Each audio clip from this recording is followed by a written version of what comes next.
Next topic is electromagnetic waves. Electromagnetic wave is a time-varying electric field and the time-varying magnetic field that propagate in the space.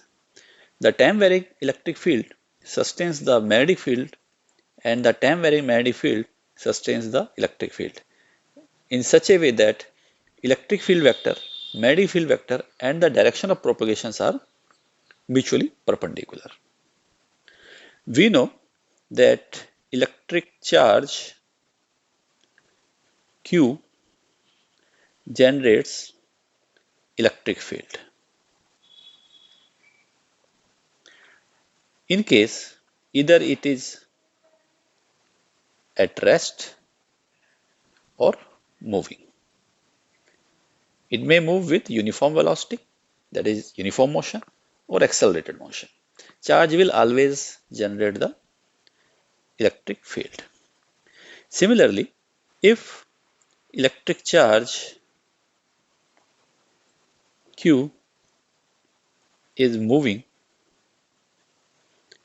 the motion may be a uniform motion or non-uniform or the accelerated motion. It will create magnetic field. That means a charge will always create a electric field, either it is at rest or it is in motion, and charge will create the magnetic field if it is in motion. And for the accelerated motion of charge, for example, oscillating charge, this accelerated charge will create the electromagnetic waves. And these electromagnetic waves are having the electric field vector, magnetic field vector, and direction of propagation mutually perpendicular to each other. In electromagnetic waves, the changing magnetic field with respect to time, that is dB by dt, this gives rise to the electric field. And similarly, changing electric field with respect to time will give rise to magnetic field. It means magnetic field change sustains the electric field and electric field change sustains the magnetic field. And Maxwell unified the domain of electricity and magnetism and the electromagnetic waves and proposed the four unified equations, which are the Maxwell equations are: number one, the Gauss law of electricity. As per Gauss law of electricity, integral E dot ds, this is the electric flux, it is equal to 1 by epsilon type times of the charge enclosed by the Gaussian surface. Second is Gauss law of magnetism. As per the Gauss law of magnetism, the magnetic flux is equal to integral B dot ds and it is equal to 0. This implies that no isolated magnetic poles exist in case of magnetism or magnet. Third one is the Faraday's law of electromagnetic induction. As per Faraday law, the induced EMF, that is the integral E dot dl, will be equal to minus d phi b, that is the rate of change of flux, magnetic flux, by dt. So this rate of change of flux, or we can say changing magnetic field, give rise to the electric field. Fourth is Ampere's Maxwell law. As per Ampere's Maxwell law, integral B dot dl is equal to mu naught I. Here, this I is composed of two types of the currents, that is conduction current and the displacement current. This IC is conduction current, suppose current flowing in the wire, and this ID is equivalently the displacement current.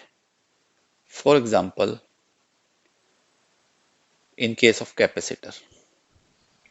In capacitor, while in charging, the current in wire is conduction current and the changing field giving the current equivalent to conduction current, that is the displacement current. And this displacement current is written in the form of the changing electric flux, that is we can write it is mu naught IC plus epsilon naught d phi E by dt. We can find the value of displacement current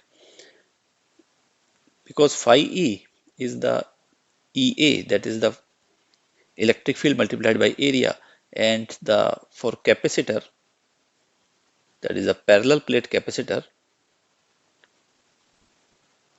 the electric field between the plates, if this is the capacitor with having the positive charge on the one of the plate and negative charge on the other plate, the magnetic electric field E between the plates will be sigma by epsilon naught, where sigma is the surface charge density. Or we can write it is if total charge is Q and area of the plate is A, then it can be written as the Q by A divided by epsilon naught.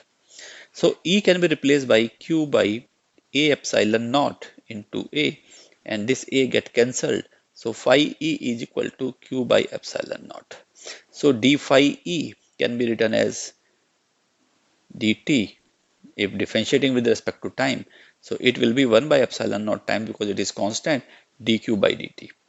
This dq by dt is id, that is the displacement current.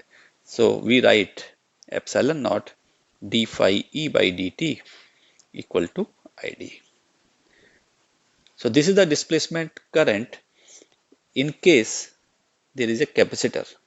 Therefore, we can say that displacement current is due to the time varying electric field, and in the region between the plates there will be no conduction current, but there exists a magnetic field, and the displacement current can be said that it is the source of the magnetic field, which is given in the Ampere's law here.